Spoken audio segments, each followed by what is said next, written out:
Jadi kita akan langsung mulai dengan latar belakang kenapa kita harus melirik dunia cryptocurrency. Sebelum kita memulainya, kita harus melihat dulu ke belakangnya sejarah dari evolusi dari uang. Transaksi keuangan itu berevolusi dari zaman primitif di mana kita hanya melakukan barter, dari garam mengganti gula, dari gula ditukar dengan daging, dan pokoknya barang diganti barang. Itu terjadi 8.000 tahun yang lalu. Berevolusilah transaksi keuangan ini, di mana saat itu mulai menggunakan emas sebagai sarana transaksi keuangan. Di mana kalau Anda pernah melihat film-film kolosal Cina yang dimana kita pernah melihat lempengan emas yang berbentuk seperti kapal itu, dan sekarang banyak dijual sebagai gimmick-gimmick itu. Disitulah 3.500 tahun yang lalu terjadi transaksi keuangan menggunakan emas. Kemudian masih di dinasti Cina, dinasti Ming tepatnya, di tahun 1644, metal koin yang pernah Anda lihat di tengahnya itu ada lubang, itu mulai digunakan.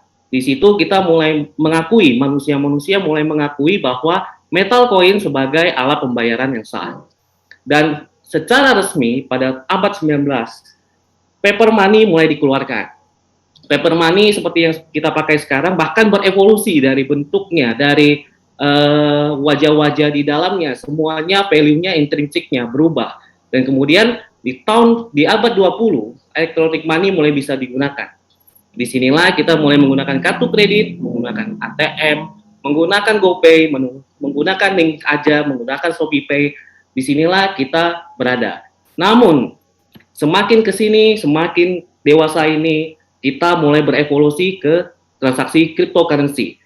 Cryptocurrency sendiri adalah sebuah alat pembayaran yang diharapkan bisa mendisrupsi industri keuangan dengan menggunakan decentralized system, yang dimana blockchain-nya itu bekerja secara sporadis. Dan ini terjadi sekarang dan mungkin akan menjadi booming ke depannya. Bagaimana cryptocurrency itu tercipta? Ini akan dimulai dari fondasi awalnya saat papernya David Chaum, seorang programmer yang sangat hebat pada tahun 1983, dia menciptakan electronic cash menggunakan Anonymous pada tahun 1983. Kemudian dia menciptakan perusahaan yang namanya DigiCash. DigiCash ini menggunakan e-cash sebagai alat pembayaran. Sempat booming sekali sampai mendapatkan pendanaan 10 juta dolar. Namun sayangnya waktu itu internet masih belum terlalu lancar dan lain-lain. Makanya project ini di take down. Namun pemerintah Amerika mulai melirik. The National Security Agency mengeluarkan paper mengenai bagaimana membuat electronic cash menggunakan kriptografi.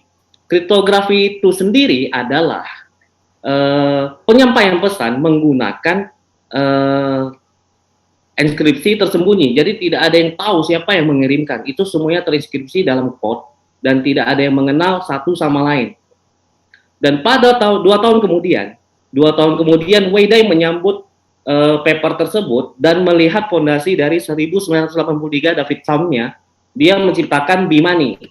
Wei Dai ini dan Nick Szabo sebenarnya pada tahun yang sama adalah orang yang paling dianggap sebagai pencipta fondasi terkuat bagi cryptocurrency saat ini, khususnya Bitcoin.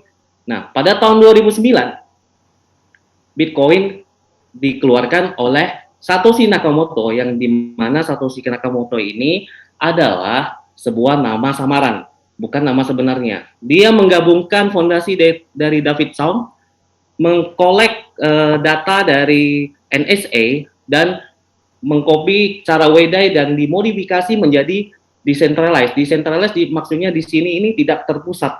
Ini terpisah semuanya, transaksinya dilakukan bareng-bareng oleh komunitas yang bersedia menjadi server dan akan melakukan pembayaran secara baik dan tidak bisa diubah. Sebenarnya 2008 bitcoin.org sudah muncul, namun Bitcoin ini transaksi pertamanya terjadi di 2009 oleh Satoshi Nakamoto sendiri dengan blok nomor 0 itu termining sebanyak 50 Bitcoin. Nah, kabar baiknya tahun ini, pada baru-baru ini, El Salvador melegalkan Bitcoin sebagai alat pembayaran, di mana presidennya Nayib Bukele melakukan legislative assembly dengan voting yang sangat menang sangat mayoritas, yaitu 62 banding 22. Jadi saat ini ATM di El Salvador itu ribuan ATM. Walaupun sempat terjadi pro dan kontra, namun Bitcoin sudah berani dilegalkan oleh sebuah negara. Dan ini sedang diajukan di Kuba dan negara-negara lainnya. Dan semoga negara-negara besar lainnya juga ingin ikut. Itulah kenapa cryptocurrency menjadi lirikan para investor saat ini. Kemudian cryptocurrency itu apa sih? Cryptocurrency itu sangat simple. Cryptocurrency itu bersifat decentralized, di mana itu sporadis, terpisah, tidak terpusat dalam satu tempat. Kemudian peer-to-peer maksudnya satu banding satu berhadapan. Kemudian blockchain itu terdiri dari blok-blok yang saling berkaitan, namun terpisah, tidak membaca satu sama lain. Kemudian digital tidak ada fisiknya. Jadi jika ada gambar Bitcoin dalam bentuk koin itu bukan Bitcoin, tapi Bitcoin hanya ada dalam bentuk digital.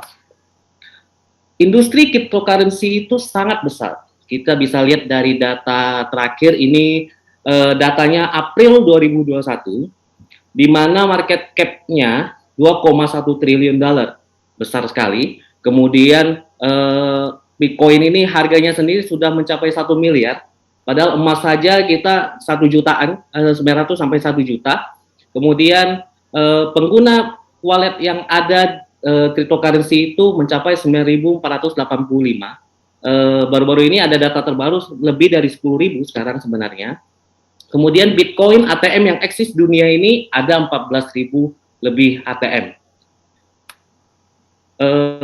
Terus bagaimana kesempatan yang bisa kita dapat dari cryptocurrency ini? Dunia kripto ini memberi kesempatan apa kepada para komunitas, para manusia yang ada di dunia ini? Itu kita bisa mulai dari holding, di mana kita bisa memegang ini sebagai aset, di mana ini juga sudah diakui sebagai komoditi oleh para investor, di mana kita bisa membeli dan menyimpan koin tersebut. Kemudian kita bisa juga mengambil kesempatan dari mining, di mana kita bisa membangun sebuah mining farm dengan GPU, dengan ASIC miner, dan lain-lainnya untuk mendapatkan reward yang bertindak sebagai server yang menyelesaikan transaksi-transaksi pada blockchain. Kemudian Anda bisa melakukan staking.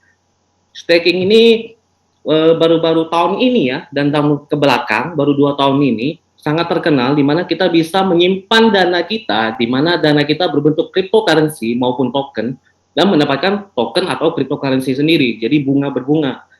Kemudian Anda juga bisa bermain games, di mana Anda bisa mendapatkan NFT dan token dari permainan games tersebut. Ini contohnya adalah Axie. Contohnya juga adalah Dragonary atau PVU yang lagi terkenal ini, yang lagi farming. Kemudian Anda bisa mengambil posisi sebagai exchanger seperti Binance, seperti Coinbase, tapi itu dananya terlalu besar. Dan itu sangat besar, tapi kalau mampu boleh juga. Kemudian yang paling gampang dimasukin dalam dunia trading untuk mengambil kesempatan adalah trading.